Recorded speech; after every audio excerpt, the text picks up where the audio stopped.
News of the Times. The Quaker Poisoner. Britain's first Telegraph Manhunt.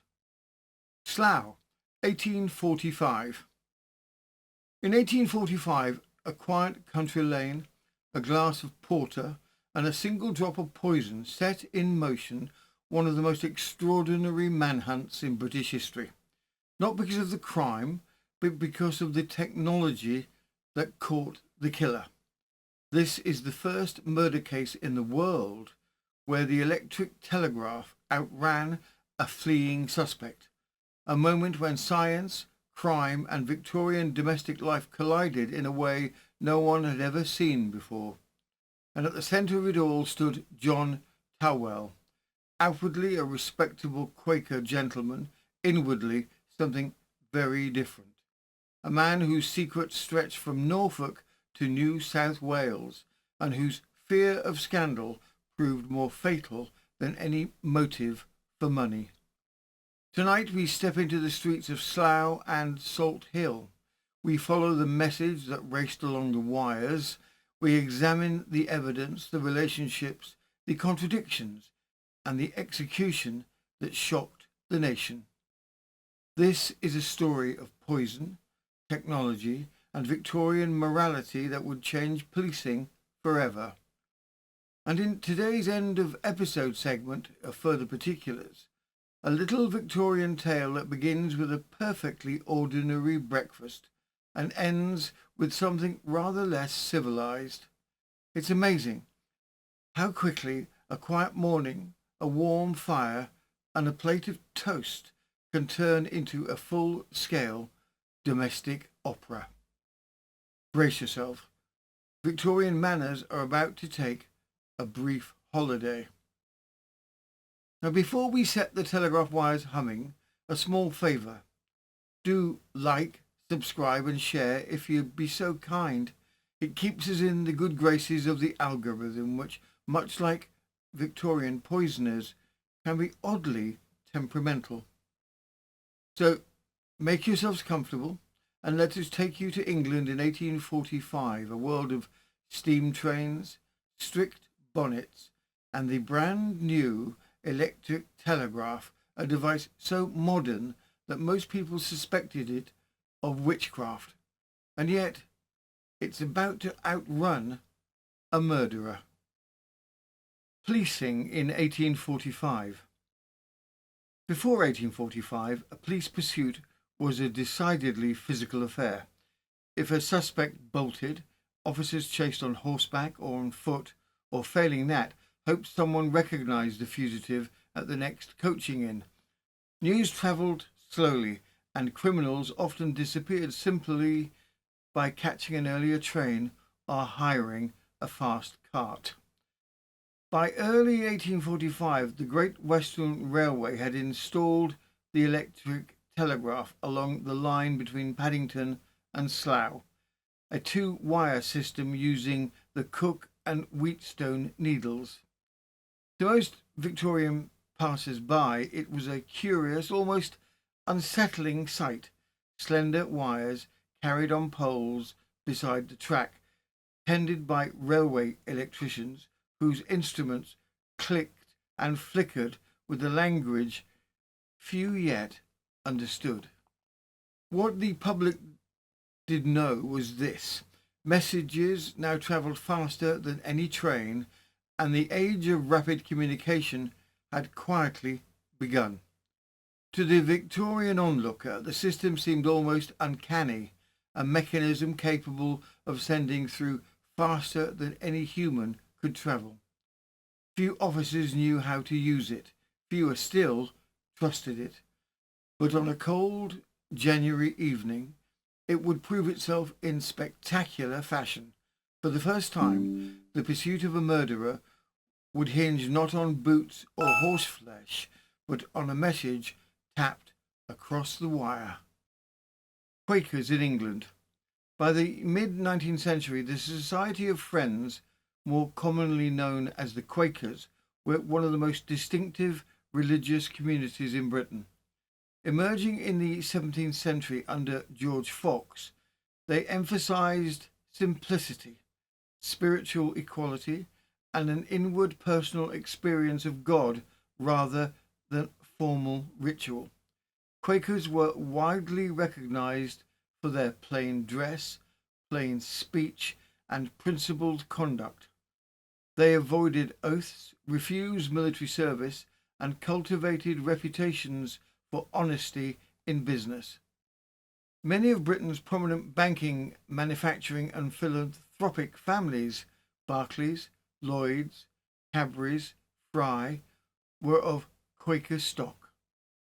Crucially, Quakers kept rigorous discipline within their meetings. A member who acted contrary to the principles of the society could be disowned, essentially read out of the group, often quietly but firmly.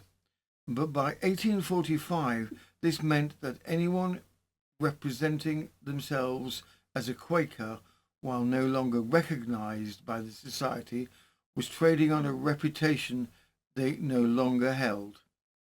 It is within this context that the public reacted so strongly to the figure of John Tawell, a man who continued to dress, speak, and carry himself in the manner of a friend while no longer in membership.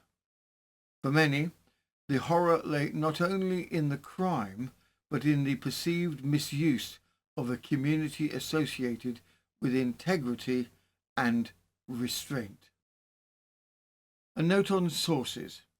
Although the events of this case took place in 1845, our retelling of the story draws on two principal sources from different periods. Contemporary reporting from the Western Times, April 1845, describing the arrest, trial and execution of John Tawell as it unfolded, and a later retrospective account from the Illustrated Police News, 18th of February 1882, which revisited the case with additional narrative detail and public memory of the first Telegraph Manhunt. Where possible, details have been cross-checked against archival material and court records from the period. As ever, we present the story as faithfully as the surviving sources allow, with the understanding that Victorian newspapers mixed meticulous fact with the occasional flourish.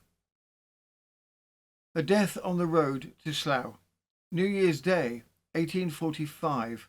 While London nursed its hangovers and the streets of Slough lay quiet under a cold winter sky, a man stepped out of the Jerusalem coffee house on Cornhill. He was neatly dressed, self-possessed, and told the waiter he intended to drive to the West End. Instead, he walked directly to Paddington Station, purchased a ticket for the Great Western Railway, and boarded the 4 p.m. train to Slough.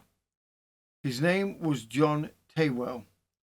By early evening, Tawell was making his way along the lane towards Salt Hill, where Sarah Hart, a woman he had known for nearly a decade, lived in a small labourer's cottage with their 2 young children.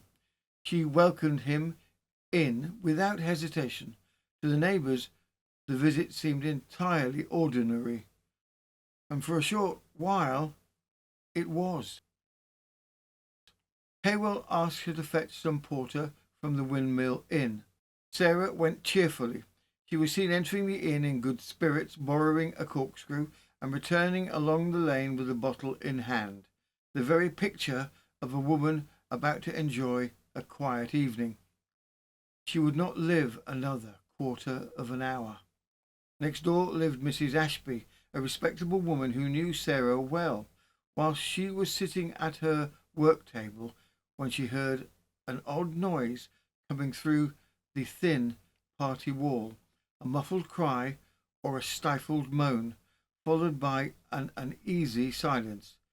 She put her work down, and the sound continued. Unease took hold. Taking her candle, she stepped into the garden and walked the narrow path towards Sarah's door.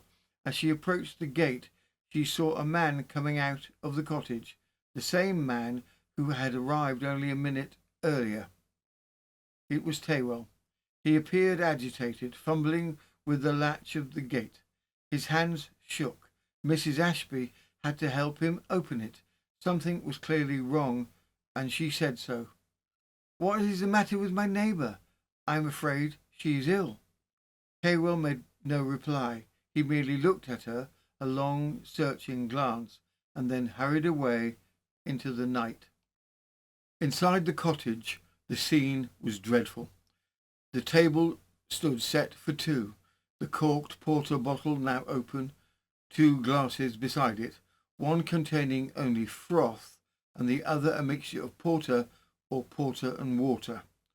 On the floor lay Sarah, collapsed near the hearth, her cap fallen off, hair loosened, her clothes disordered, one stocking down, one shoe off. She could not speak, her limbs trembled, a low moaning escaped her, the same sound Mrs. Ashby had heard through the wall. Neighbours rushed in. They tried vinegar and water on her temples, but her condition worsened by the minute. The surgeon, Mr. Champneys, was called. By the time he arrived, Sarah's pulse flickered only once or twice beneath his fingers. Her jaw moved faintly. He felt for the heartbeat and found none. She was dead. A healthy woman in her early 30s, dead within minutes of sharing a room with John Tawell. The shock was immediate, but at first no one spoke of murder. Not yet. But two things would soon transform this death from a tragedy into one of the most famous criminal cases of the century. The signs on Sarah's body and the man fleeing Slough at the speed on the 7:42 train to London. A man of two histories.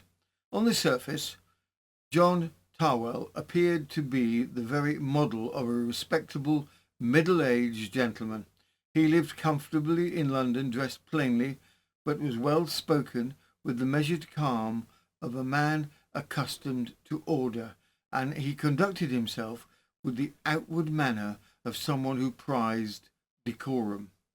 To the casual eye, he seemed exactly what he pretended to be, a quiet man of principle, a creature of thrift and moderation, and, if his clothing was to be believed, a member of the Society of Friends. But appearances, especially in the Victorian age, could be purchased, polished, and performed. For Tawell, they were all three. He'd been brought up a Quaker, and had indeed moved within Quaker circles as a young man, but his formal membership had ended long before the events of 1845. Years earlier, he had been expelled, disowned, as the Friends termed it, after a forgery scandal that led to transportation to Australia. That stain had never been erased. He was not welcome in meetings. He was neither recognised nor courted amongst the Friends. And yet he continued to dress as a Quaker, to speak quietly like a Quaker, and to trade upon the public belief that Quakers were universally trustworthy.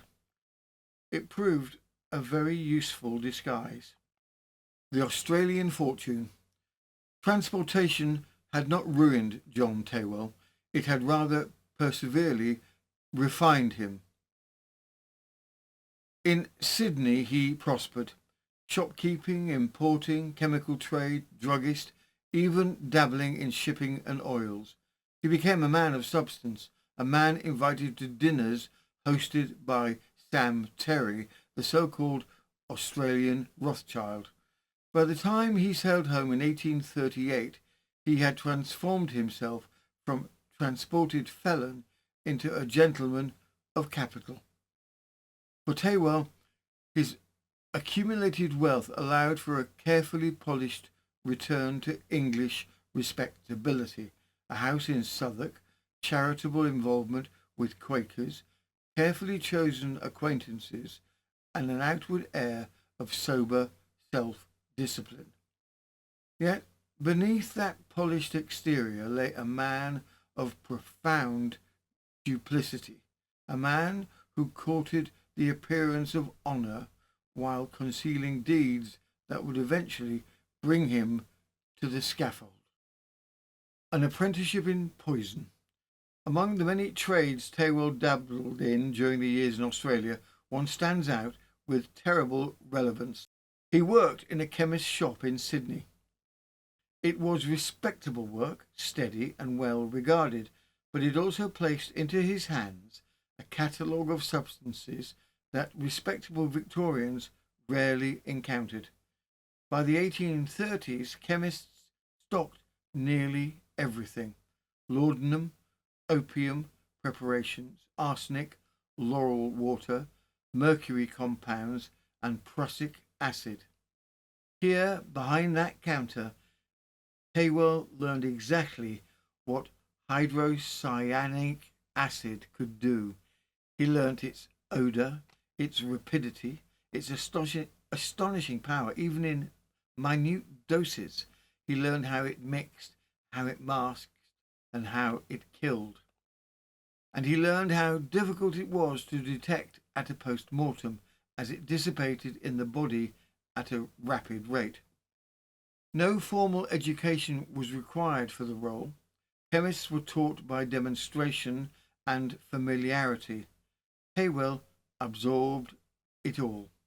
Years later, when Tawell found himself entangled in a relationship he could no longer control, it was this knowledge, this quiet, lethal skill acquired on the far side of the world, that he reached for. The woman at the centre. But within that respectable household lay the beginning of the secret that would destroy him.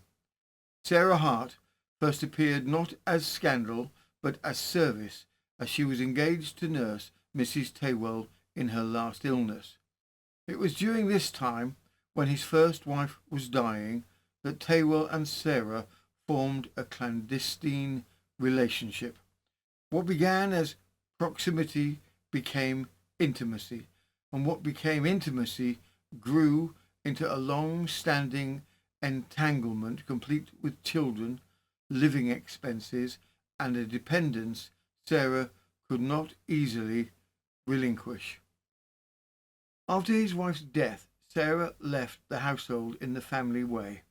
Tawell continued to support her quietly, moving her through a series of rented rooms, first Crawford Street, then Paddington Green, and finally a small cottage at Salt Hill. 2 children were born of the relationship. Money passed regularly between them, and his visits, always discreet, continued for years. But by the winter of 1844 to 1845, for Tawell the arrangement had become untenable. Not merely inconvenient, it had become dangerous for him. Sarah Hart and her 2 children were lodged, clothed, and supported entirely at Tawell's expense.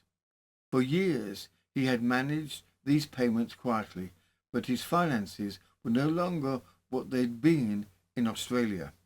Several poor investments and mounting debts had eaten away the comfortable veneer of prosperity he showed to the world.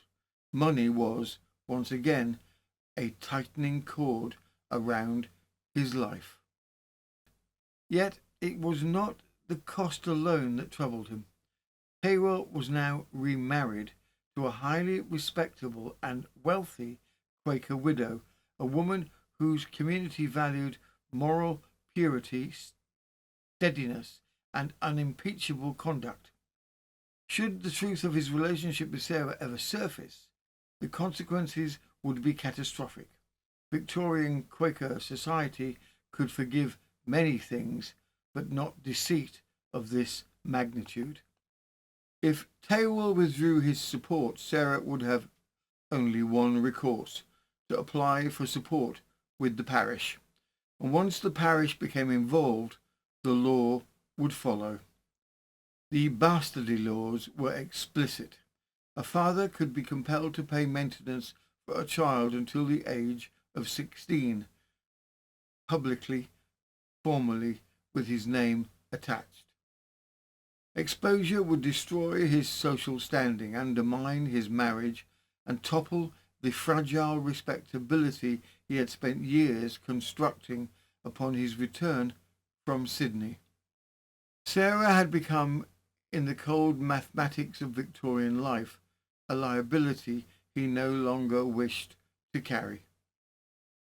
And in a society where women without resources had few defences, that liability could be removed quietly, efficiently, and without a scandal.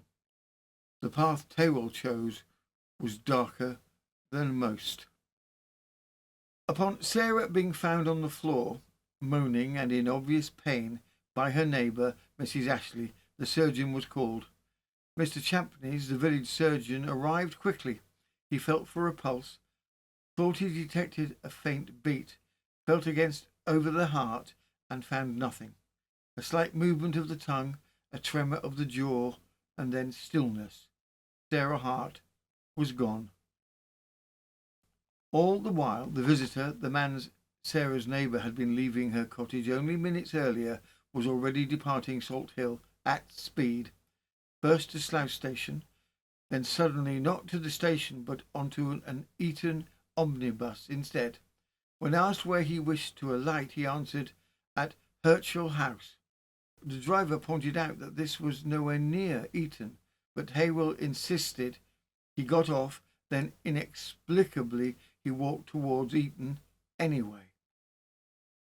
How he reappeared back at Slough Station remains unknown, but appear he did, calm, composed, and stepping into a first-class compartment on the next London-bound train. By now, suspicions in the village had hardened. Mr. Champneys had reached the station. The telegraph clerk was informed. A message was sent, and here history was made. The message described the suspect as a Quaker, except the clerk, unfamiliar with the spelling, signalled to watch out for a man dressed in the garb of a Quaker, spelt with a K. The transmission spelling used because the telegraph instrument couldn't send a Q. Watch the next train. Follow the man who answers this description. At Paddington Station, a plainclothes constable waited on the platform.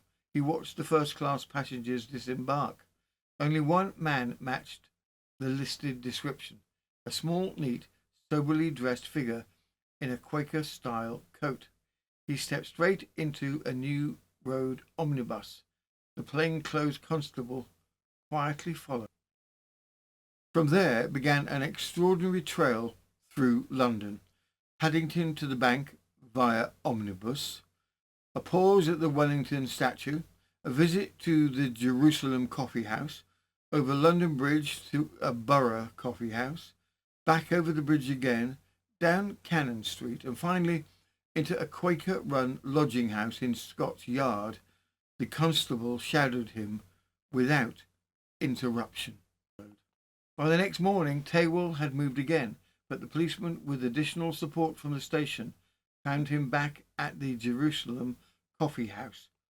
When Tawell was approached and asked if he had been in Slough the previous day, he assumed hauteur.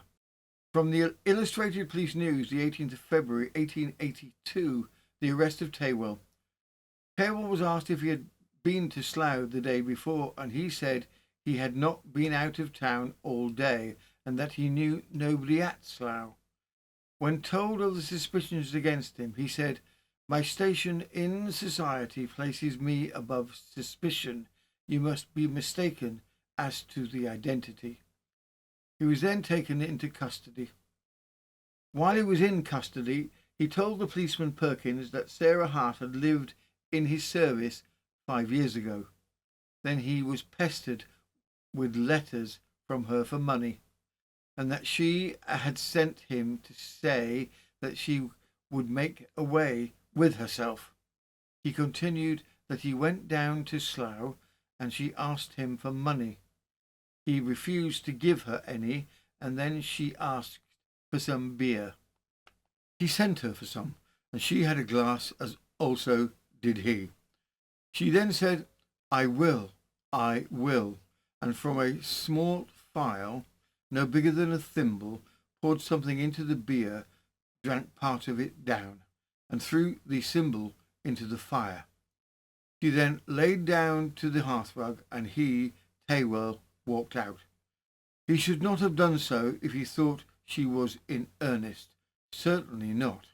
This was the prisoner's statement to Perkins.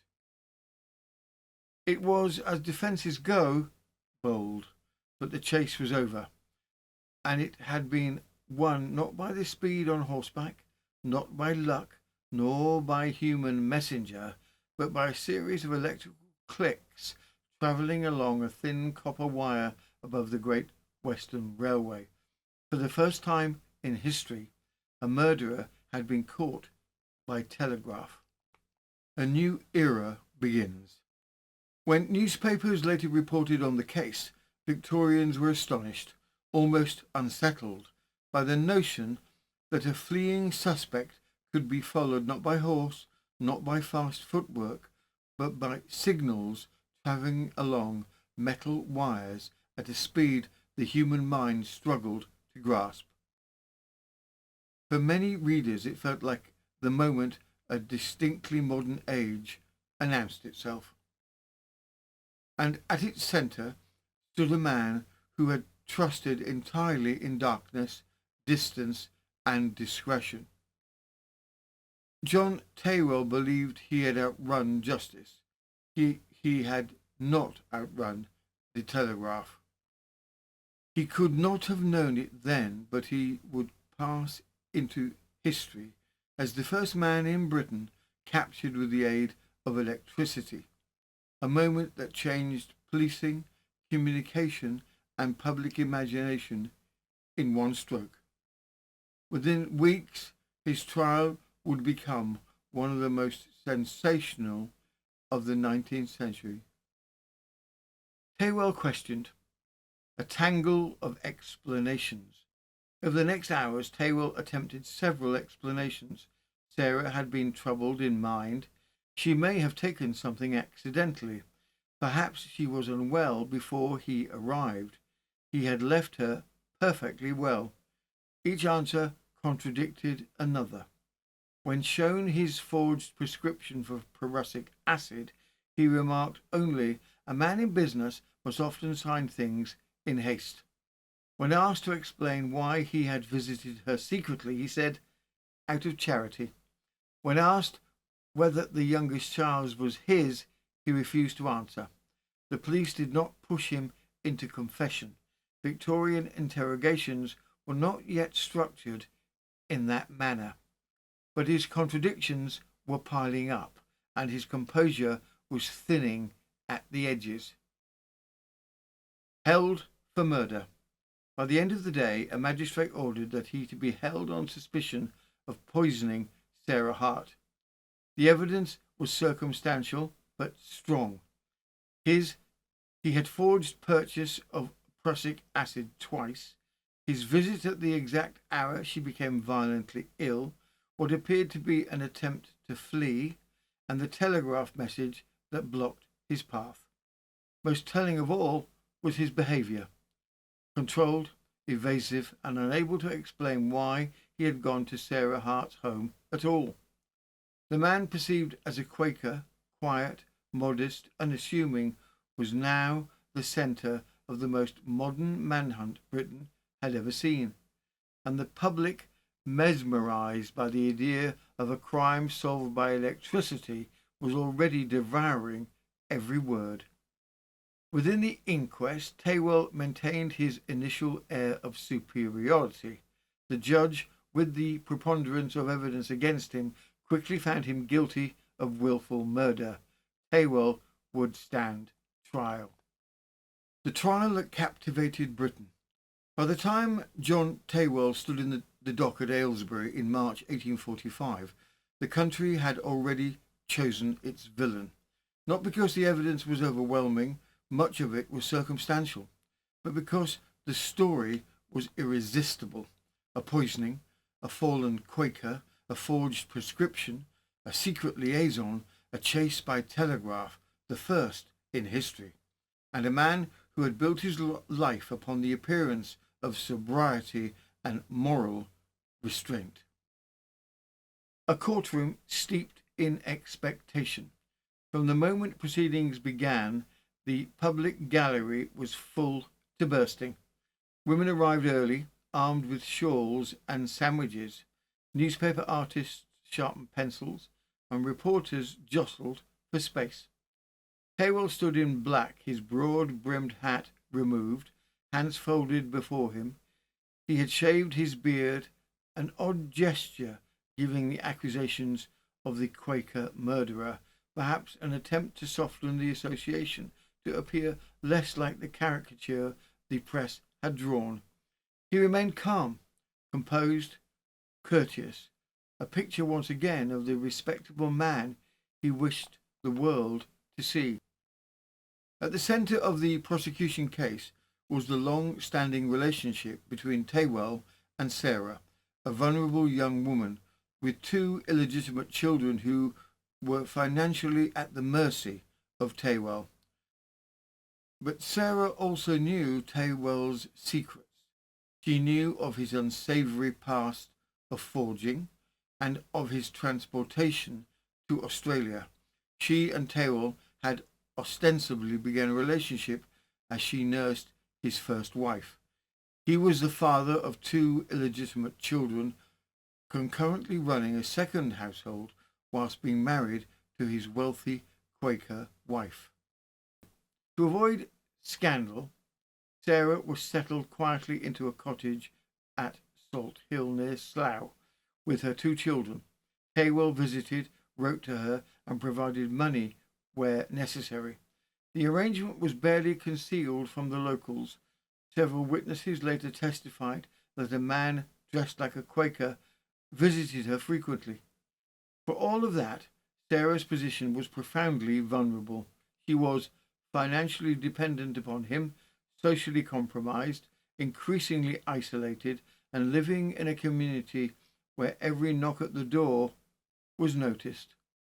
There was no evidence she ever threatened him or demanded marriage, but there was evidence in letters and in witness testimony that she wished for greater stability and that Tawell feared exposure.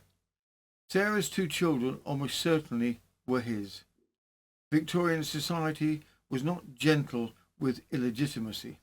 A scandal involving a married man of standing could destroy his reputation, his marriage, and his business. And Tawell was already carrying secrets that could not withstand scrutiny. Respectability was a hard-won garment, and he wore it tightly.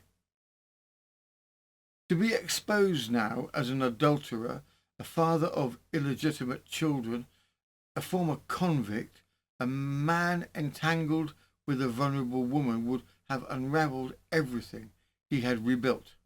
And Sarah, knowingly or not, held the thread. The prosecution's case, a chain of circumstances. The Crown was meticulous in setting out their argument. The purchase of poison. Chemists testified that Tawell had purchased prussic acid under a forged medical order. They remembered him well. They rarely sold such a substance except to doctors or veterinary surgeons. The visit to Sarah Hart. Multiple witnesses placed him at Salt Hill on New Year's Day, entering and leaving the cottage at the precise window when Sarah suddenly fell ill. A neighbour described hearing Sarah moaning in agony through the thin walls of her cottage, and moments later Tawell was seen to depart. The symptoms. Medical experts described with chilling clarity the signs of prussic acid poisoning: sudden collapse, convulsions, rapid loss of consciousness, spasmodic breathing, and death within minutes. It was one of the few poisons whose symptoms were unmistakable. His flight. The prosecution leaned heavily upon his behaviour. walking rapidly to the station, changing his first-class ticket to a second, avoiding conversation, and the overnight train to London, and the eerie calm upon arrival. The telegraph message was mentioned only to establish timeline, not as evidence of guilt. It was still too new, too unfamiliar for the court to lean fully upon it. Motive. The motive here was laid out plainly. He had fathered 2 children with Sarah. She had begun pressing him for money. His respectable home life depended on secrecy. Exposure could ruin him socially, financially, and morally. And Sarah herself had written letters pleading, demanding, threatening to come to London if he abandoned her. A recipe for desperation. The letters, the most damning evidence of all. The prosecution produced letters from Sarah to Tawell. Some were pleading, some were angry, some spoke of money, others spoke of their daughter, and throughout they're hinting at fear of abandonment.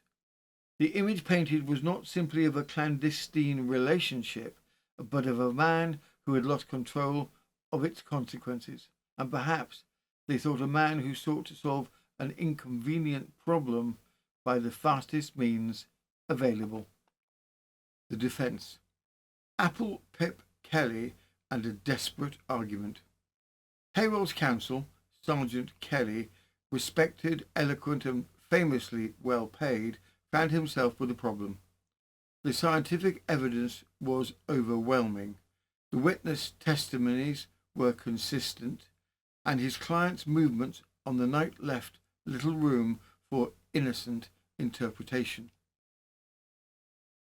So Kelly attempted something else entirely.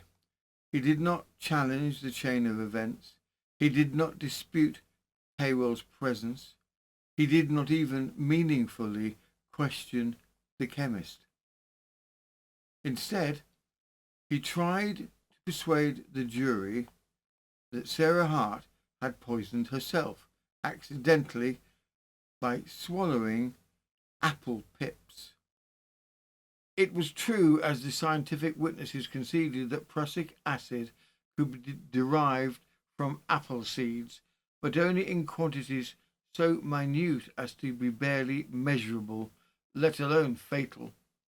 Yet Tawell's defence pressed the point with increasing emotion, reminding the court that Sarah had recently been given a peck of apples and suggesting with growing theatricality that this modest domestic gift had been her undoing.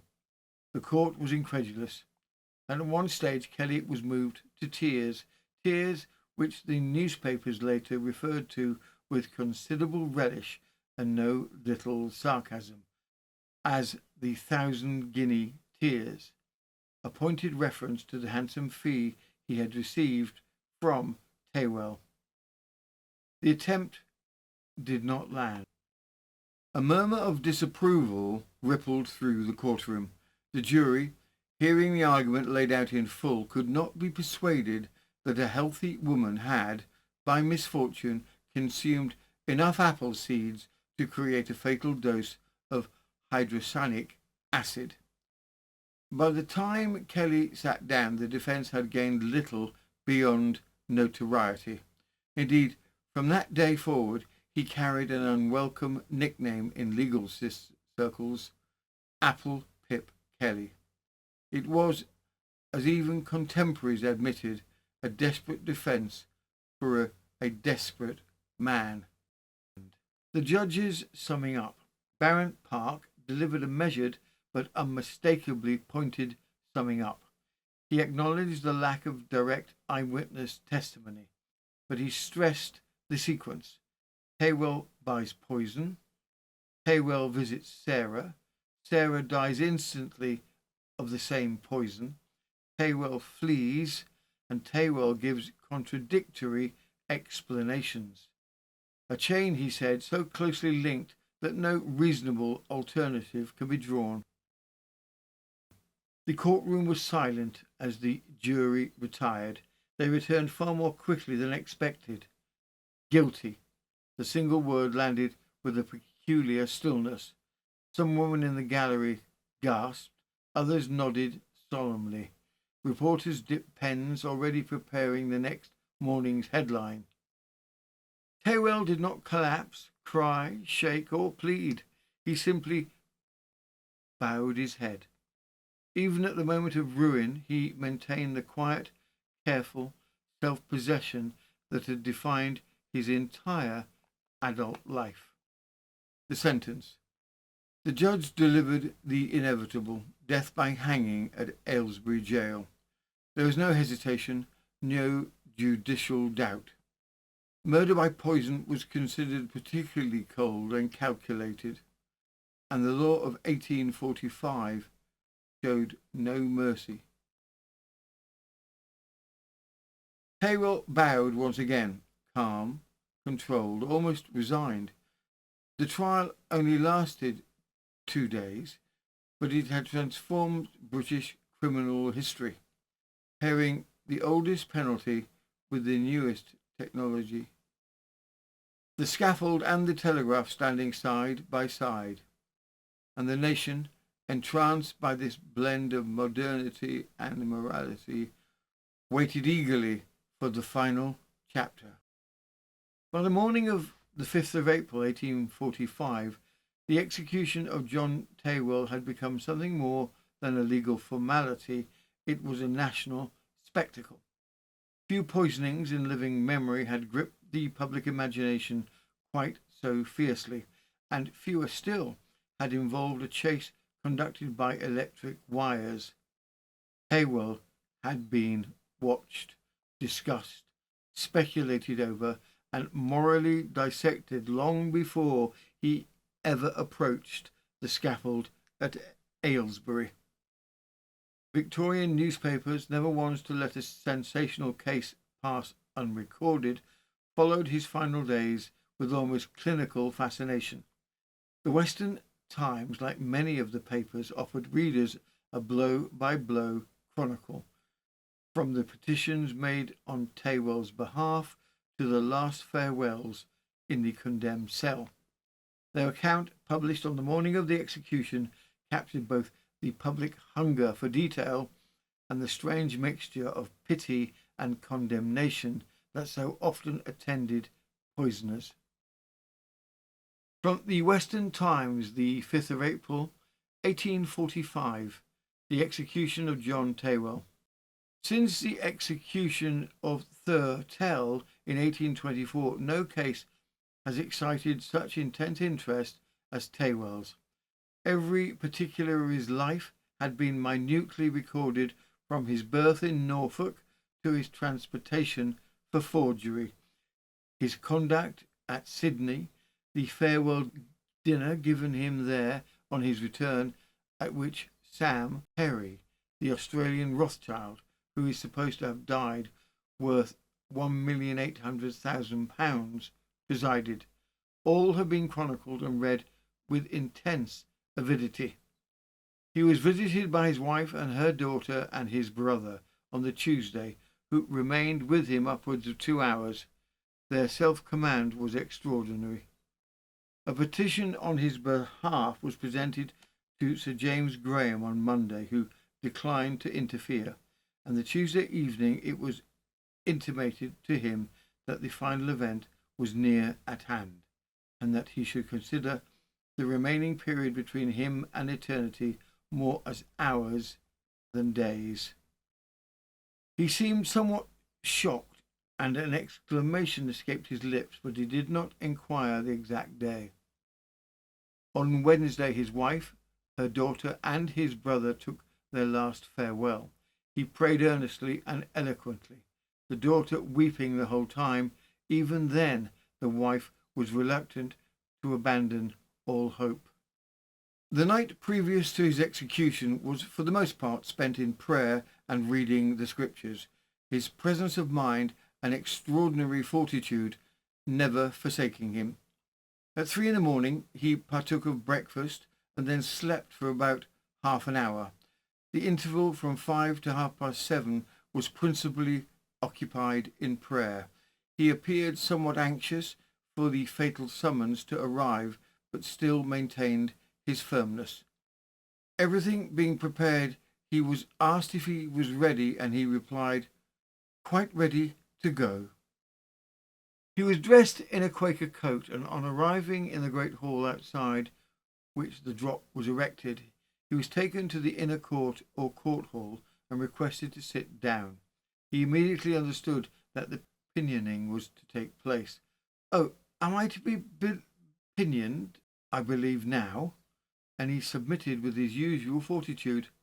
He was then conducted by the executioner and turnkey to his position under the fatal beam. He trembled exceedingly and was scarcely able to stand.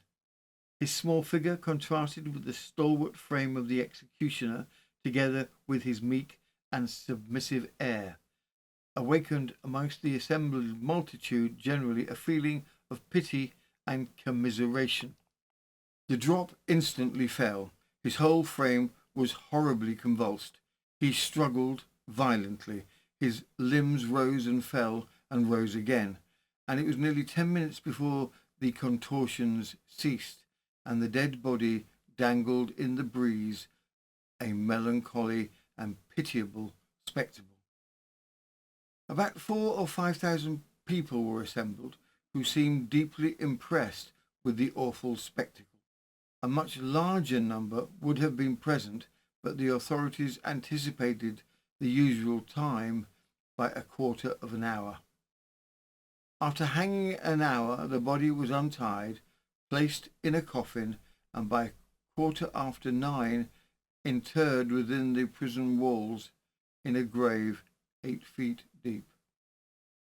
Tawell's confession.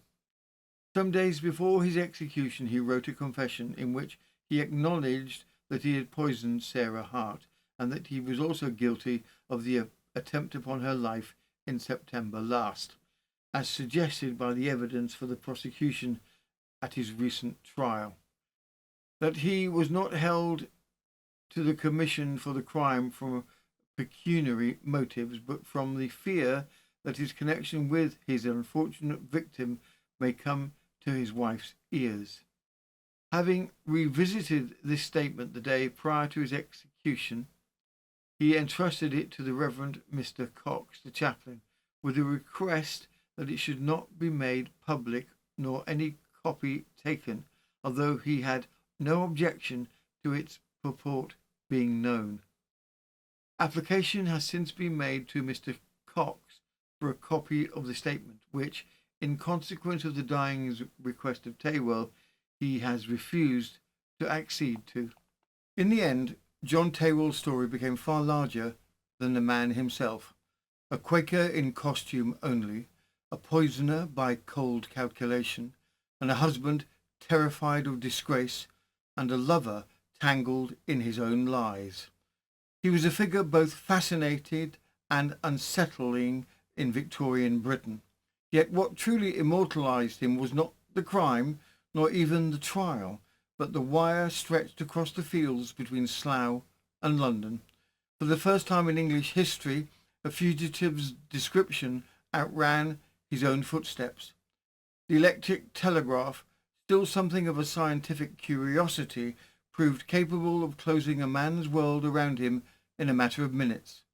The newspapers swiftly recognised the significance.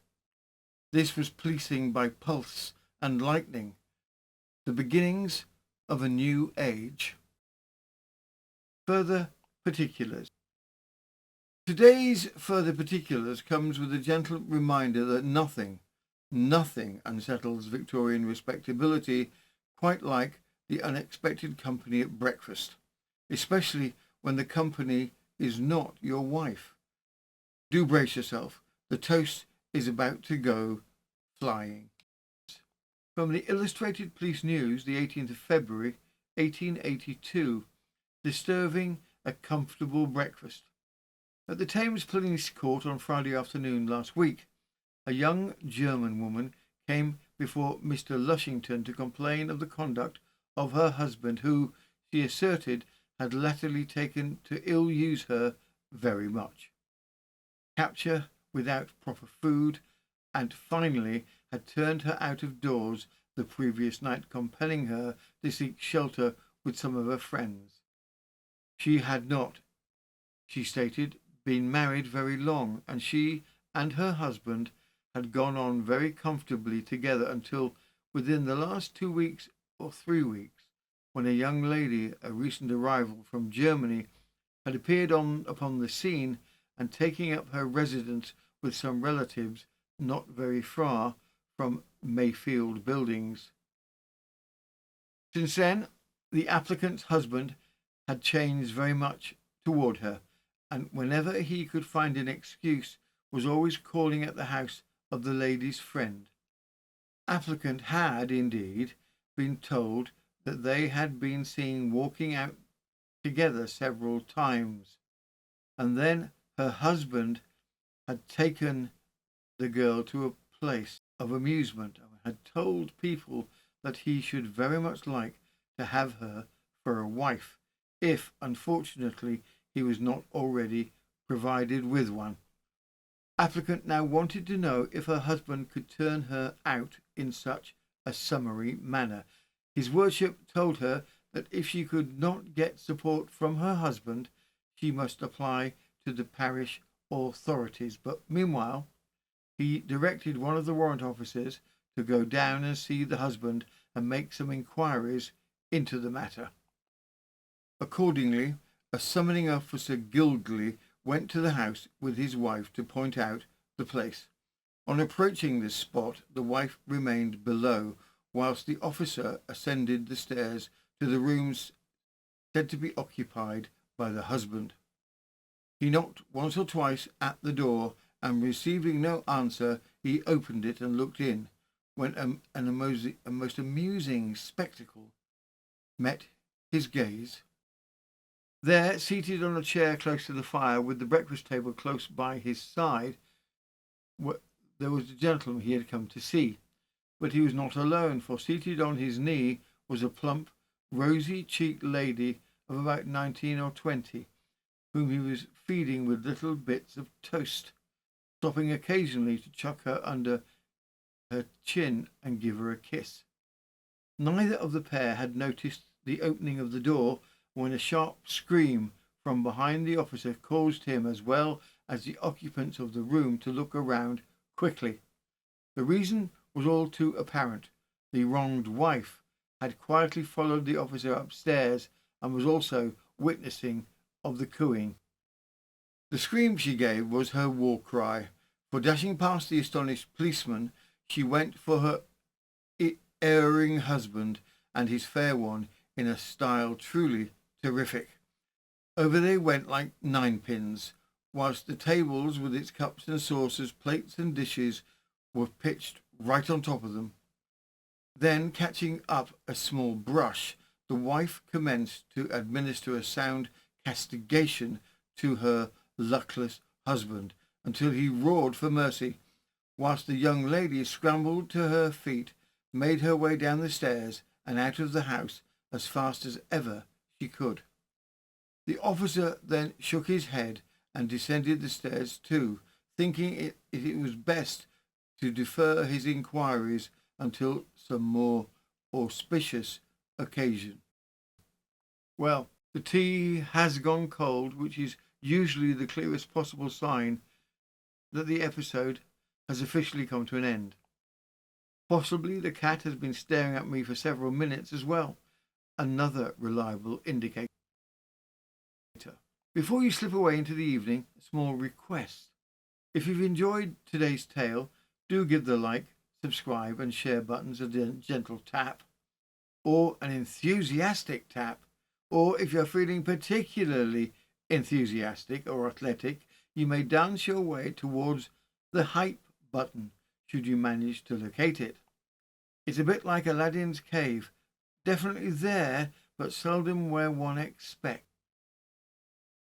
And if you'd like more of these stories, the deeper dives, the behind-the-scenes oddities, the chaotic Robin & Co. movements, and the full archive of long-form episodes, well, That's exactly what our Patreon is for. It's a £5 a month for absolutely everything. One click stops your membership at any time, and no committee of magistrates will appear to question your motives. Honestly, why wouldn't you join? This has been News of the Times, and I am Robin Coles, part-time storyteller, sometime amateur telegraph operator, and once the proud owner of a potted plant that outlived all expectations. You now may feel completely free to return to the chores you had been avoiding or simply ignoring them entirely. We do have a rather large array of back episodes murmuring your name ever so faintly. If you're very quiet, you can hear them calling. Until next time.